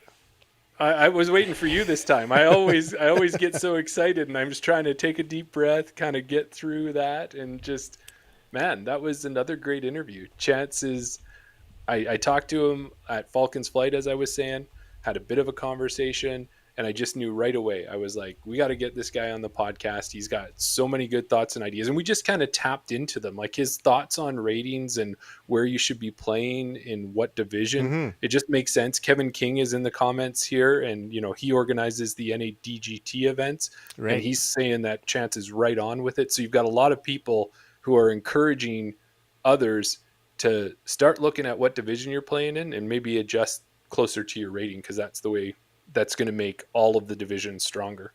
Yeah. No. Exactly. I didn't. I don't really, like I said, I didn't really understand the ratings. I thought because I've seen players playing in higher divisions, that's where I figured that they should be. But it wasn't until, realizing that the cap for those ratings, or sorry, the caps for the divisions were a lot higher than what I thought they were, which makes a lot of sense of why people get pushed up. And like you say, we always hear it, right? You win a division, you're a sandbagger, move up. That term gets thrown around quite a bit. Yeah. Yeah. So I think that's one of those things that everyone could take a look at. But again, if you like what you hear, you enjoy our guests, and you enjoy the show, do us a favor, subscribe to the podcast on YouTube. Yeah. Make sure to follow us on Instagram, like, tag, comment. All your comments help us. We love seeing them. We like to reply to them. We like to have fun with the secret word when we put that out there, when you throw that in there. So Thanks to everyone. We appreciate your support. Like we've said before, if there's any guests that you want us to interview, go to their Instagram, go to their YouTube channels, and tag us with a comment, and maybe that'll be an easier way for us to get those people on. Yeah, that's right. Plus, if you want to hear them, it'll make sense to tag them, because then we'll interview them for you. There you go.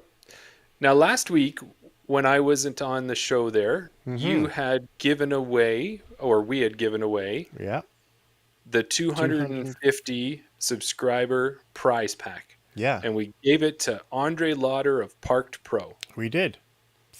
Congratulations, Andre.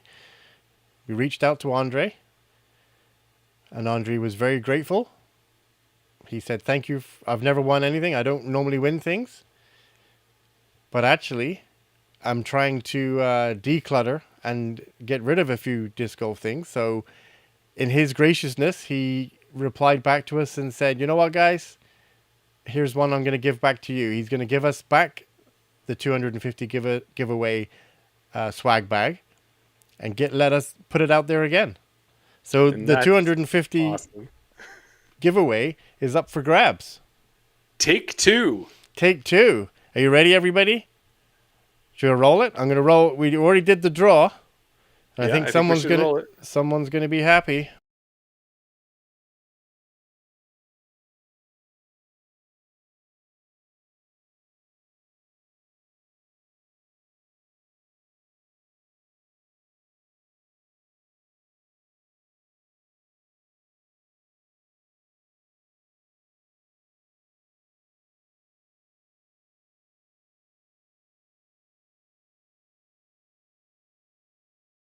Yeah, he's in the comments tonight. There you go. I know Kevin watches our show and supports the show, but tonight he's been so active and he's been adding comments. We appreciate it. That worked out that way.